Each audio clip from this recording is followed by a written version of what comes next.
You've probably have never heard of the saying, falling is still flying. The only difference is a concrete destination. And if you have heard that saying, then you've done your homework this week, and I'm really happy to hear that. That is a quote and the name of the album of the 2022 release of Updog. He's a singing, songwriting singer. He does a lot of sad boy esque music, and he opens up that album with the song "I Denied." That is the first lyric we hear, and it really sets a precedent for us. Today, on this episode, we're going to be talking about mentors. And because that was one thing I've been told throughout my entire life, that is, I will need no matter what stage of life I'm in, from teachers, from older friends, from family. Mentors are a very important thing to have. And for the longest time, I thought it would just be one person you meet along in your life or find or something like that. And they'd be there to the end of the days for however long you need them. Reach out whenever you have something on your mind. I was very wrong in that assumption. Mentors are something that come and go and come in many shapes and varieties.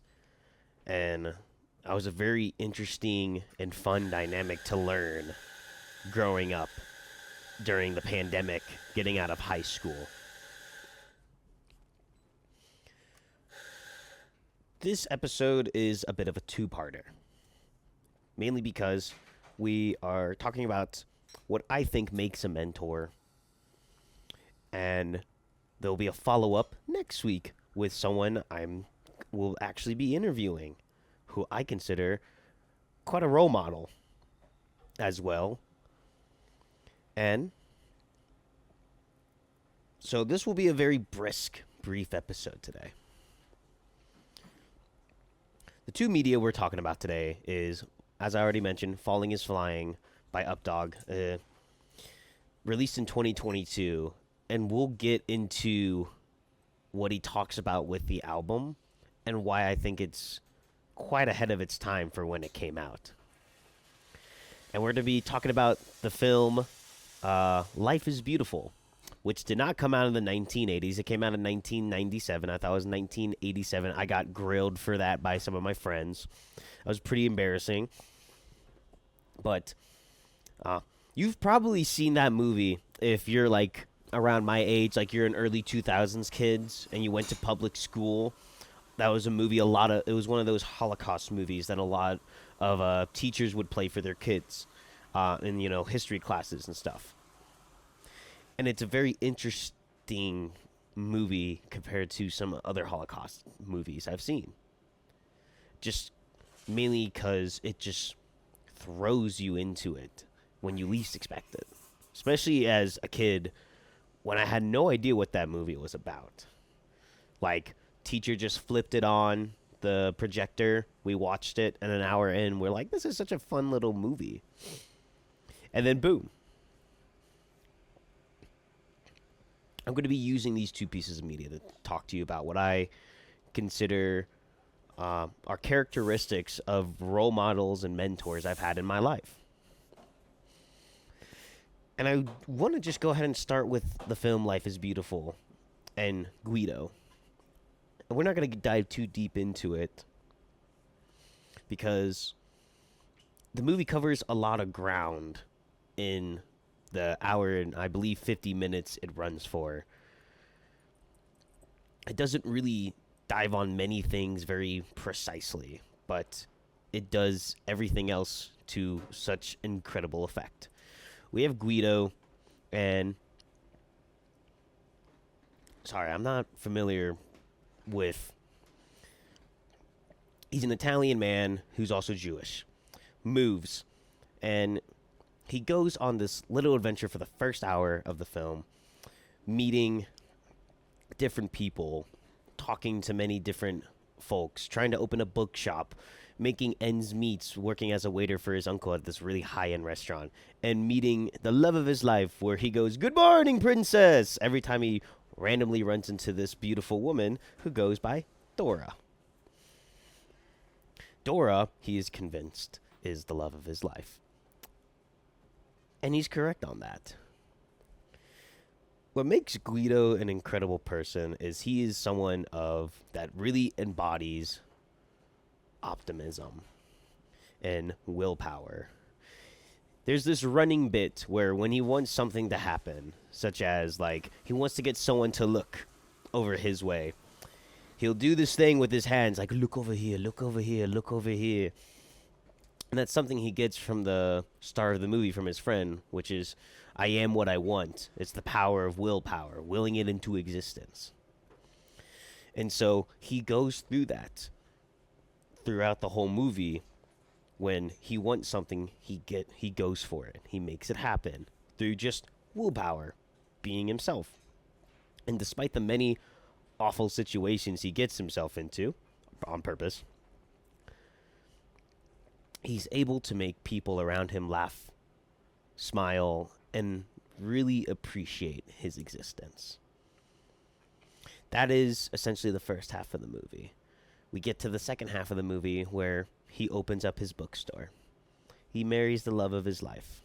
He has a beautiful little kid named Joshua. And they're a happy little family, living in their house, having dinner with their uncle and all that, their family and such. And then just before you know it, they're getting hauled in trains, sent to a little camp, and it just happens in a flash. Guido is terrified. His uncle is terrified. His kid doesn't know any better. His kid is, I don't remember his age from the film, but he's probably around like 5 or 6 years old maybe. And he does this amazing thing throughout his time at these internment camps. I believe they're internment camps. Sorry, I'm not well versed in history. But during his time at these camps during the Holocaust, he tells his kid it's a game. If you've seen the movie, you know how it plays out. But he tells his kid it's a game, and that the purpose of the game is that he has to hide from all the mean men who yell. And if they win, at the end of it, they get a real tank. And so he convinces his kid, Joshua, that it's all a game. Nothing bad's happening. And it's all going to work out just fine. What I'm getting at here is, this movie means so much to me because of how Guido is able to take quite literally one of the worst events in history, live through it, and turn it into a little game for his kid. And to give his kid the greatest gift there is, which is life, which is the name of the movie. His kid, while there are people in this camp suffering, dying, experiencing unimaginable horrors, his kid's having the time of his life, essentially. All the while he's trying to stay alive, keep his kid safe, find his wife, who's also in this camp.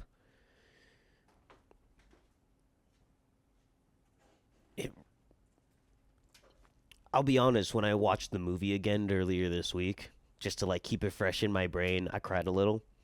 Cried like a little baby, cried like little old Joshua in the movie. It's just one of those movies that really invokes a lot of emotion in you. It really makes you appreciate a lot of things, even if it's just a movie. There's something really nice about, piece of media that you listen to and it makes you feel emotional, makes you tear up a little. We've all read or heard or watched something like that. He's able to give a bigger part of himself to someone he cares about, to be a role model. Not exactly a mentor in this situation.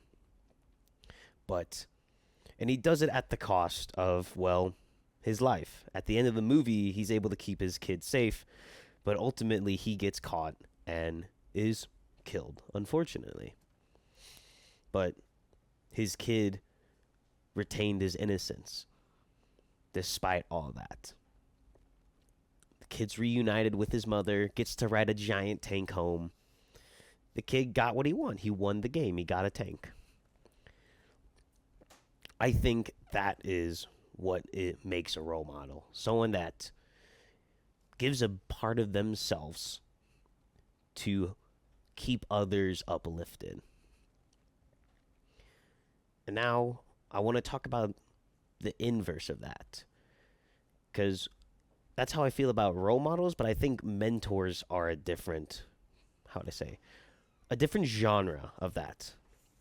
To me, what a mentor is someone who's experienced adversity, challenge, and I think most importantly, failure.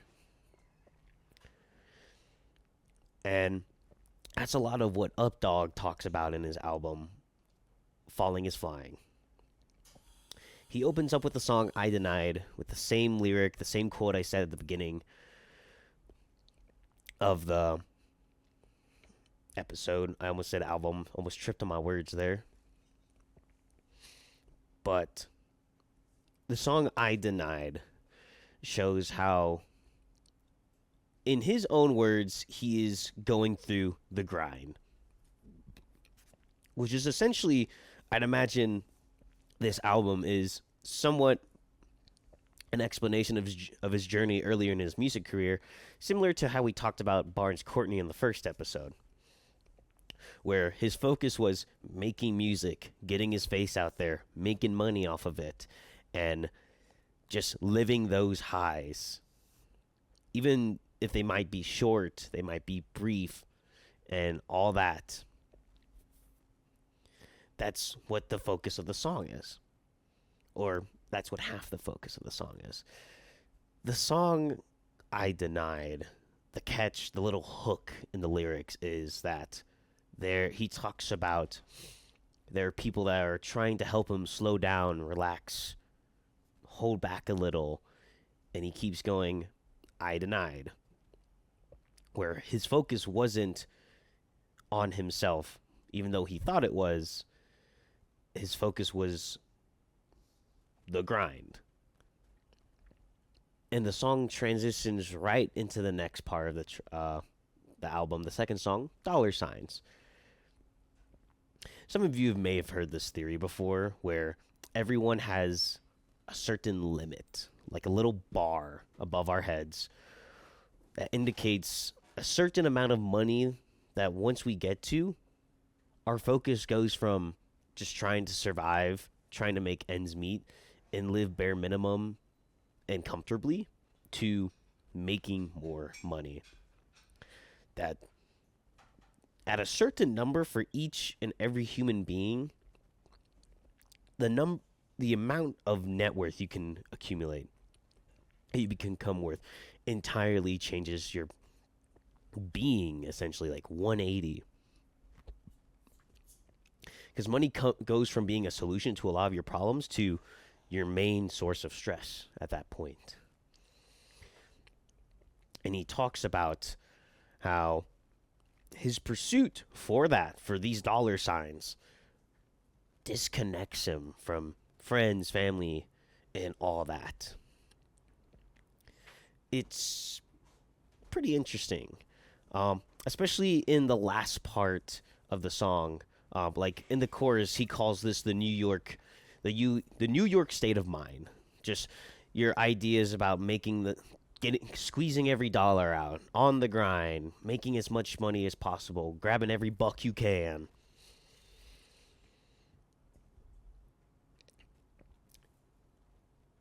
And then at the end of the song, right after the chorus plays, you get this little section where you can feel that he starts thinking it in his head, being like, maybe that isn't all that important. Maybe this isn't what I should be focusing on. Maybe there are more things. And then it plays back into the song where he leads into the chorus with, all I need more of is dollar signs, and then the chorus plays and the song ends. This is all playing up to the last two tracks in the song. But we get a interesting little reprieve halfway through the album, and it's personally my favorite song. I Lost My Patience. In that song as well, he talks about. I'm trying to find a way to frame this because it's very interesting how relative it is in the year 2025, 2 weeks from going into 2026. Essentially, this song and album came out in 2022, and was probably written way before that.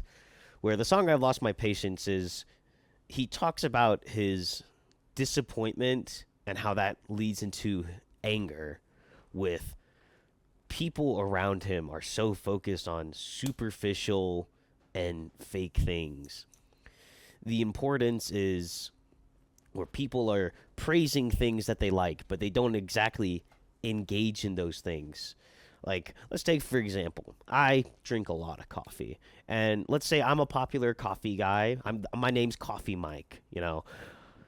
I go to every coffee shop in New Mexico. I try all sorts of coffee, and I drink it, and I tell everyone about the different things about coffee. And then I go home to my family, like my wife, let's say, and she's like, "Oh, how was the coffee visits today?" And I go, "Oh, it sucked. I just don't like drinking coffee. It sucks. It's not really me." That's kind of the example he's putting in. People going on, engaging in things, talking about things, using things, being part of communities, brands, products, or whatever it could be. It's pretty vague here, pretty broad. But it's this idea that people are doing things, but they're not really engaging with it. They don't really care. They don't really appreciate it. Now, I'm not saying that if you drink coffee, you have to know every little thing about coffee, or you have to be drinking coffee every day. You could say you like coffee and you only drink it once a week, you know.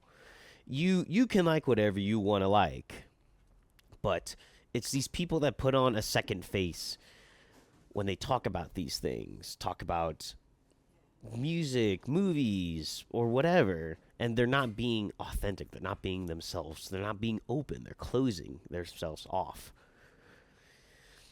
And he talks a lot about how people only do that to get a leg up, whether it's to be more famous, get more money, get some more clout, whatever that could be.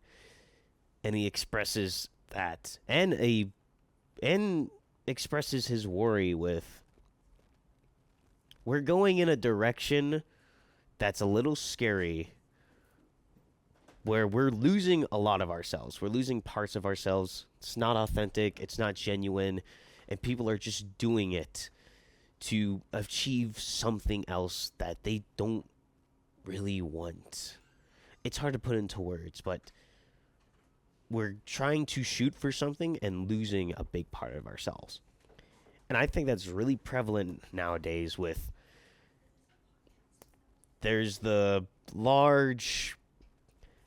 AI, there's a lot of hate in our world right now. There's a lot of crazy stuff going on. It's just, sorry, I keep tripping on my words. I just find it insane that a song about trying to achieve convenience and fame, a song about that, and we're losing that. That's what he warns people to keep to your authentic self, because if you give that up, you lose a lot more. And dude, I can't tell you how depressing it is when I open up Instagram or Twitter. And I'm like, oh, that's a really cool piece of art. And I see in the little corner the little open AI image. And I'm like, oh, that's not cool anymore. And I see all these people in the comments being like, wow, dude, you did so great on this. This is awesome. It's like, dude, you typed on a keyboard. It's kind of depressing, man. It's a little heartbreaking. And every day I see that getting more and more. A lot of us are losing ourselves.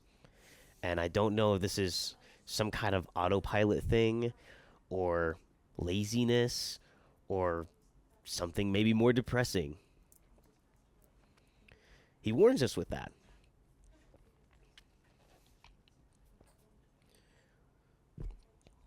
So, with all that, we now segue into the last two songs of the album with the Story of My Life and then the final track, What's Up, Dog. This is kind of a two-parter song. They both correlate with each other. They both segue into each other. They go over the same thing.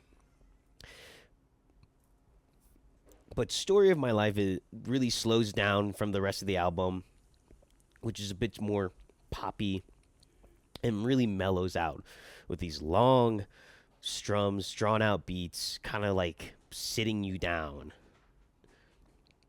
for like more of a conversation, really. And Updog proceeds to tell us about, well, literally the story of his life. But the whole purpose of this song is he talks about what is the biggest struggle he's faced in his life. And so it's quite literally himself. He talks about how he makes himself the butt of the joke. He doesn't really look after himself and keeps telling himself that if I just give up a little bit of this, some sleep, some food, do something I really don't want to do, I can gain so much more out of it. Kind of literally sacrificing a part of his humanity because a voice in his head or the devil on his shoulder sound with the same voice as his tells him this is worth it. This is the right thing to do. This is what you need to do. And I get it's like a scale, essentially.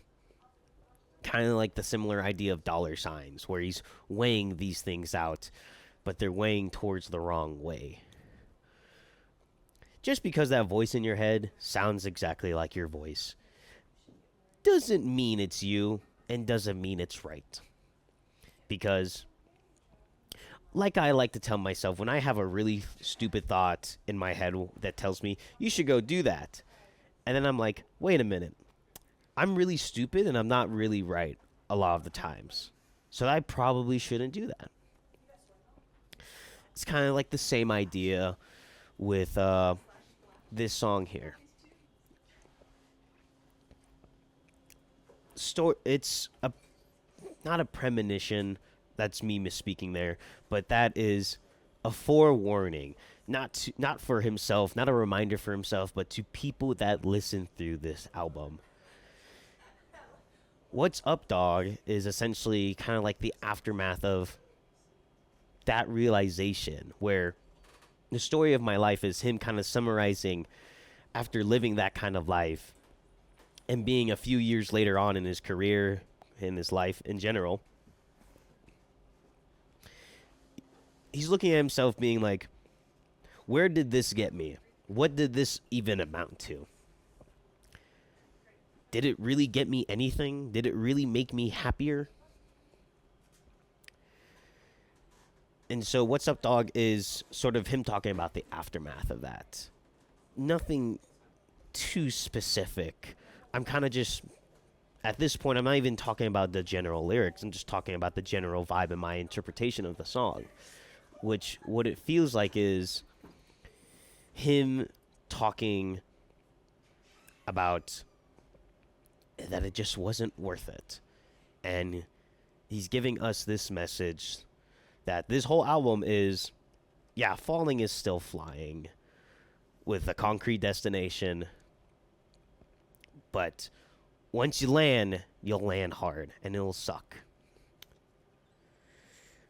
But that's kind of like the whole point of the album, where he talks about a lot of his failures, a lot of his challenges, his adversities, things he tried to pursue, and they really amounted to nothing. They amounted to even less than what he had afterwards, where I'm kind of just talking in circles here now, but he wasn't happy with it. And that's why I consider Updog here to be a mentor. This person whose face I've never even seen. I've never had a conversation with this person. He's just some random dude's music I found on the internet, and I checked out a lot of his music, but I could really feel the worry, the urgency, the need to get this out there, to say, I have lived this life, and I lived it at a very young part of my life, a very ignorant part of my life. And here I am a few years later telling the world about it, that don't pursue it. Don't give up a piece of yourself. Remain authentic. Do what you want to do. Do what makes you happy. Don't do something with the idea of like, if I do it now, it'll give me a bridge to be happy. He ends off with this idea of, if you just keep doing what you want to do, it'll find a way. It'll find a way to keep you happy. A mentor to me is someone who's failed a lot. Not a successful person, a person of failure, but uses those failures as a form of success. And they warn people to not do the same thing, to not make the same mistakes. Just like how Guido gave a part of himself, the best parts of himself, to help out his son. Updog takes the worst parts of himself to also do a greater thing and help the people that are part of his community, his friends, his family, and just random strangers coming by to listen to his music.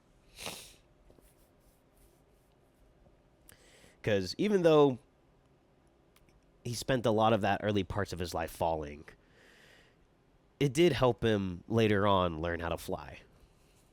And that's kind of the whole idea of the album. And I really appreciate that.